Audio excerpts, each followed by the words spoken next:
ಮೇಲೆ ಅಂಬೇಡ್ಕರ್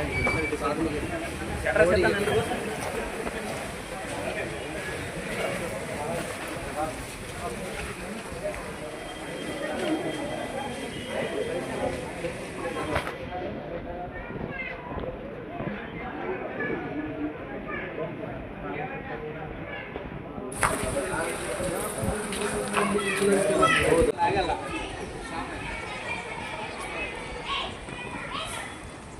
ಮಾತಾಡಿ voice clear ಆಗಿಲ್ಲ. ವಿಡಿಯೋ ಮಾಡ್ಕೊಳ್ರಿ, ಬ್ಯಾಕ್ಗ್ರೌಂಡಲ್ಲಿ ಕ್ಲೋಸ್ ಅಪ್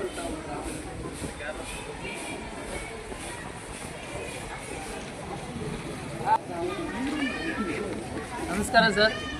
ನಾವೆಲ್ಲ ಡಾಕ್ಟರ್ ಬಿ ಆರ್ ಅಂಬೇಡ್ಕರ್ ಗ್ರಂಥಾಲಯದಲ್ಲಿ ಓದ್ತಿರುವ ಈಗಾಗಲೇ ಕರ್ನಾಟಕ ಸರ್ಕಾರ ಏನು ಅಧಿಸೂಚನೆ ಮಾಡಿರುವಂಥ ಎಲ್ಲ ಪೋಸ್ಟ್ಗಳಿಗೆ ಪ್ರಿಪರೇಷನ್ ಮಾಡ್ತಿದ್ದಾರೆ. ಎಸ್ಪೆಷಲಿ ಇಲ್ಲಿ ಸಮಸ್ಯೆ ಏನು ಉಂಟಾಗಿದೆ ಅಂದರೆ, ಒಂದು ವಾರದಿಂದ ಆ ಸ್ಮೆಲ್ಲಿಗೆ ಒಳಗಡೆ ಕೂತ್ಕೊಂಡು ಓದೋಕ್ಕಾಗ್ತಿಲ್ಲ. ಈ ಭಾಗದಲ್ಲಿ ಏನೋ ಒಂದು ಹೊಸ ಕ್ರಾಂತಿ ಬರುತ್ತನ್ನೋ ಒಂದು ಬಯಕೆಯಲ್ಲಿದ್ವಿ.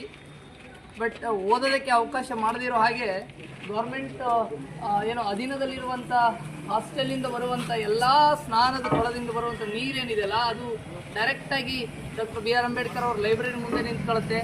ಒಳಗಡೆ ಇರುವಂಥ ಎಲ್ಲ ವಿದ್ಯಾರ್ಥಿಗಳಿಗೆ ಸಂಕಟ ಒಂದೇ, ಸ್ಮೆಲ್ಲಿಂದ ಓದೋಕ್ಕಾಗ್ತಾ ಇಲ್ಲ. ನಾವು ಇದನ್ನು ದಯಮಾಡಿ ಪುರಸಭೆಯವರು ಪರಿಹರಿಸ್ತಾರೆ ಅಂತೇಳಿ ನಾವು ಕನ್ಸರ್ನ್ ಮಾಡಿ ಒಂದು ವಾರದಿಂದ ವೇಟ್ ಮಾಡ್ತಿದ್ರು ಕೂಡ ಯಾವುದೇ ರೀತಿಯಿಂದ ರೆಸ್ಪಾನ್ಸ್ ಬಂದಿಲ್ಲ. ಈಗ ವಾರ್ಡನ್ ಮೇಡಮ್ ಅವರಿಗೆ ಮಾತಾಡಿದರೆ ಅವ್ರೇನು ಹೇಳ್ತಾರೆ ಅಂದರೆ, ನಾಳೆ ನೋಡೋಣ, ನಾಡಿದ್ದು ನೋಡೋಣ, ಬರ್ತೀನಿ, ನಾನು ಔಟ್ ಆಫ್ ಸ್ಟೇಷನಲ್ಲಿ ಇದ್ದೀನಿ ಅನ್ನೋದು ಒಂದು ಹೇಳ್ತಾರೆ.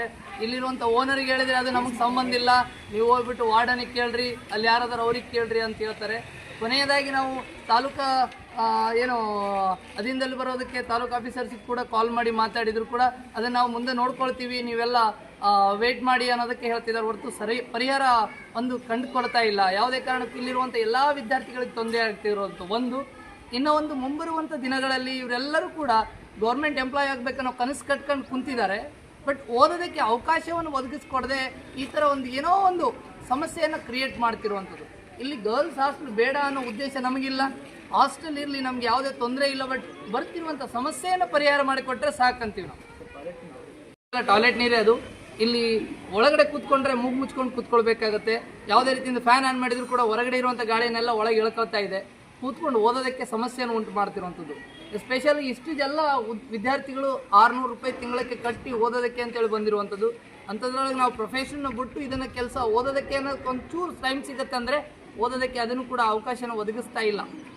ಇದಕ್ಕೆ ಯಾವುದೋ ಒಂದು ಪರಿಹಾರ ಕಂಡುಕೊಳ್ಬೇಕು ಅಂತಂದರೆ ಯಾವ ಒಬ್ಬ ಆಫೀಸರು ಕೂಡ ಇದಕ್ಕೆ ಪರಿಹಾರವನ್ನು ಕೊಡೋದಕ್ಕೆ ಬರ್ತಾ ಇಲ್ಲ, ಮುಂಬರ್ತಾ ಇಲ್ಲ. ಅದು ನಮ್ದಲ್ಲ, ನಮಗೆ ಸಂಬಂಧಪಟ್ಟಿಲ್ಲ ಅನ್ನೋ ಒಂದು ಬೇಜವಾಬ್ದಾರಿತನವನ್ನು ಅಧಿಕಾರಿಗಳು ತೋರಿಸ್ತಿರುವಂಥದ್ದು. ಇಲ್ಲಿ ಪ್ರತಿಯೊಬ್ಬ ವಿದ್ಯಾರ್ಥಿಯು ಕೇಳ್ತಿರೋದು ಒಂದೇ ಒಂದು, ನಮಗೊಂದು ಅವಕಾಶ ಕೊಡ್ರಿ, ನಾವು ಕೂಡ ಓದಿ ಏನೋ ಒಂದು ಭವಿಷ್ಯವನ್ನು ಕಟ್ಕೊಳ್ಬೇಕನ್ನೋ ಒಂದು ಆಸೆ ಮೇಲೆ ಬಂದಿರೋರಿಲ್ಲಲ್ಲ.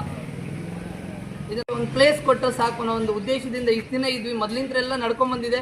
ಇವಾಗ ರೀಸೆಂಟ್ಲಿ ಆಗಿ 6 ತಿಂಗಳಿಂದ ಮಾಡಿರುವಂಥ ಈ ಹಾಸ್ಟೆಲಿಂದ ಪ್ರಾಬ್ಲಮ್ ಕ್ರಿಯೇಟ್ ಆಗಿರುವಂಥದ್ದು. ಇದು ಇವತ್ತಿಂದಲ್ಲ, 6 ತಿಂಗಳಿಂದ ರೆಗ್ಯುಲರ್ ಆಗಿ ನಡೀತಾನೇ ಬರ್ತಾ ಇದೆ. ಈಗ ನಾವು ಒಂದು ವಾರದಿಂದ ಮಳೆಯ ಪ್ರಮಾಣಕ್ಕೆ ಹೇಳ್ತಾ ಇದ್ರು ಕೂಡ ಯಾರೂ ಕೇಳ್ತಾ ಇಲ್ಲ. ಇಲ್ಲಿ ಯಾವ ಇಂಗು ಗುಂಡಿಗಳು ಇಲ್ಲ, ಇಂಗು ಗುಂಡಿಗಳು ಇರೋವೆಲ್ಲ ತುಂಬಿ ತುಳುಕ್ತಿದ್ದಾವೆ. ಇರೋ 150 ಜನ ವಿದ್ಯಾರ್ಥಿಗಳ ಮೇಲಿದ್ದಾರೆ. ಇಲ್ಲಿ 3 ಇಂಗು ಗುಂಡಿಗಳಿದಾವೆ, ಅದಕ್ಕೆ ಒಂದೊಂದಕ್ಕೂ 3 ರಿಂಗ್ ಅದಾವೆ. ಒಂದು ದಿನಕ್ಕೆ ಒಂದು 10 ಸಲ ತುಂಬಿ ಹೊರಗಡೆ ಬರ್ತದೆ ಅಂತ. ಇಲ್ಲಿ ವಾಟರ್ ಫೆಸಿಲಿಟಿ ಇಲ್ಲ. ಇನ್ನೊಂದು ಹೊರಗಡೆಯಿಂದ ಬಂದು ಟ್ಯಾಂಕರ್ ನೀರು ಏರಿಸ್ತಾರೆ. ನೀವು ಬೇಕಾದ್ರೆ ಇಲ್ಲೆಲ್ಲ ಪೈಪ್ ಲೈನ್ ನೋಡ್ಕೊಳ್ಬೋದು. ಇಂಥ ಬಿಲ್ಡಿಂಗಲ್ಲಿ ವಿದ್ಯಾರ್ಥಿಗಳನ್ನು ತಗೊಂಬಂದು ಹಾಕಿದ್ದಾರೆ. ಒಂಥರ ಇದು ಪಟ್ಟಿಗೆಯಾಗಿರುವಂಥದ್ದು. ಜೈಲಿನ ವಾತಾವರಣದಲ್ಲಿ ವಿದ್ಯಾರ್ಥಿಗಳನ್ನು ಅದಾರೆ, ಅದಕ್ಕೆ ಫೆಸಿಲಿಟಿಯನ್ನು ನೀವು ಪ್ರೊವೈಡ್ ಮಾಡಬೇಕನ್ನೋದು. ಗೌರ್ಮೆಂಟ್ ಫೆಸಿಲಿಟಿ ಪ್ರೊವೈಡ್ ಮಾಡ್ತಿಲ್ಲ, ಇರೋರಿಗೂ ತೊಂದರೆ ಉಂಟು ಮಾಡ್ತಿರುವಂಥದ್ದು. ಬರಲಿ ಅಂತ ಹಾಸ್ಟೆಲಿಗೆ ಬೀಗ ಹಾಕ್ಬಿಡ್ತೀವಿ ಅಂತ ಲಾಸ್ಟ್ ಆಪ್ಷನ್. ನಮ್ಮ ಹತ್ರ ಏನಿಲ್ಲ, ನಾವು ಓದೋದಕ್ಕೆ ನಮ್ಗೆ ಅವಕಾಶ ಮಾಡಿಕೊಡ್ರಿ, ನಿಮ್ಮ ಪಡಿಗೆ ನೀವಿರಿ. ಮೇಲೆ ಅಂಬೇಡ್ಕರ್